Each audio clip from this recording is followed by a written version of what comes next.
भारत हा कृषीप्रधान देश आहे. शेतकरी शेतीला जोडधंदा म्हणून पशुपालन व दूध विक्री व्यवसाय करत आहे. अशाच एका पठ्ठ्याने 5 म्हशीपासून दूध व्यवसाय विक्रीला सुरुवात केली होती. आज जवळपास 70 म्हशी असून 250 ते 300 लिटर दररोज दूध विक्री केली जात आहे. सोबतच जोडधंदा म्हणून मुर्रा म्हशी विक्रीचाही व्यवसाय त्याने सुरू केला आहे. गणेश सोनकडे, राहणार सिद्धेश्वर साखर कारखान्याच्या जवळ कुंभारी रोड, सोलापूर असे या तरुणाचे नाव आहे. माझं नाव गणेश गौरीशंकर सोनकडे. आमचं डेअरीचं नाव आहे श्री हनुमान डेअरी फार्म सोलापूर. आमचं सुरुवातीला 10-11 वर्षापूर्वी 5 म्हशीपासून आम्ही दुग्ध व्यवसाय चालू केला होता. तेव्हापासून आम्ही म्हणजे दुग्गलच्या म्हशी वापरत होतो दुग्ध व्यवसायासाठी.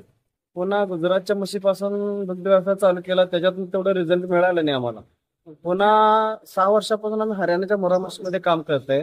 आज माझ्या गोट्यामध्ये जवळजवळ 70-80 म्हशी आहेत आणि दररोजचं आमचं म्हशी विक्रीचा पण व्यवसाय आहे आणि 250 ते 300 लिटर दूध रोज जातं आमच्या डेअरीतून. त्या दुधापासून आम्हाला जवळजवळ रोजचे 17-18 हजार रुपये बनतात. जरी निम्म खर्च जरी पकडला आणि स्वतःची वैरण वगैरे आहे आपली, निम्म खर्च वगळता आपल्याला जवळजवळ रोज एक 10,000 रुपये शिल्लक राहतात. या महिन्याकाठी 3 लाख रुपयाचं उत्पन्न आम्हाला महिन्याकाठी दुधातून मिळतात. हा म्हशी आपल्या हरियाणाच्या प्युअर जातीवंत मुर्रा म्हशी आम्ही स्वतः हरियाणा दिल्लीला जाऊन म्हशी खरेदी करतो.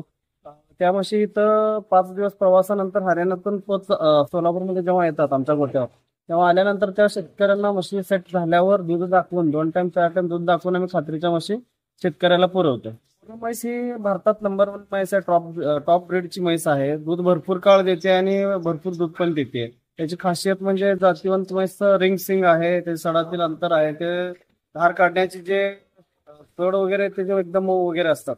त्यांच्या दुधाला फॅट एसएनएफ चांगला असतो. त्याच्यामुळे जात प्रचलित आहे. त्याच्यामुळे आम्ही शेतकऱ्याला पुरवायचा प्रयत्न करत आहे.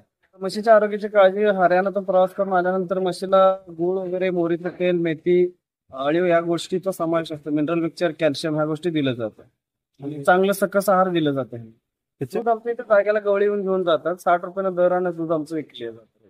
शेतकऱ्यांना सांगू इच्छिते की शेतकऱ्याने शेती पूरक व्यवसाय म्हणजे दुग्ध व्यवसायासाठी वळलं पाहिजे आणि त्याच्यातून ज्या चुका आहेत त्या आपण बाजूला ठेवून त्याच्यातलं जे आपल्याला चांगलं वाटेल त्याच्यातून म्हणजे चांगली ब्रीड निवडून शेतकऱ्यांनी दुग्ध व्यवसाय करायला काही अडचण नाहीये. आणि समजा ज्या शेतकऱ्यांना असं वाटत असेल की मुर्रा म्हशीमध्ये काही अडचणी येतात, त्या अडचणीवर मी प्रश्न उत्तर त्यांच्या समोर जाऊ शकते. काय अडचणी कुठल्याही शेतकऱ्याला असं वाटत असेल की मुर्रा म्हैस घेतल्यावरती गाव राहत नाहीये, दूध देत नाही, त्याच्यावर आपण प्रत्यक्षात मी माझ्या गोट्यावर येऊन बघा, तुम्ही प्रत्यक्षात 70-80 म्हशी असतात.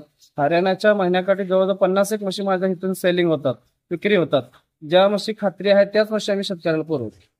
शेतकऱ्यांनी शेतीपूरक व्यवसाय म्हणजे दूध विक्रीच्या व्यवसायासाठी वळलं पाहिजे आणि जे होणारे चुका आहे ते बाजूला ठेवून आपल्याला जे चांगल्या जातीच्या म्हशी आहेत ते निवडून शेतकऱ्यांनी दूध व्यवसाय सुरू करायला काहीही अडचण नाही. ज्या शेतकऱ्यांना असं वाटते की मुर्रा म्हैस घेतल्यानंतर काही अडचण असेल तर त्या शेतकऱ्यांचं समाधान करण्यास गणेश सोनकडे हे मार्गदर्शन व माहिती देण्यास तयार आहे. Irfan Patel, news 18 local, Solapur.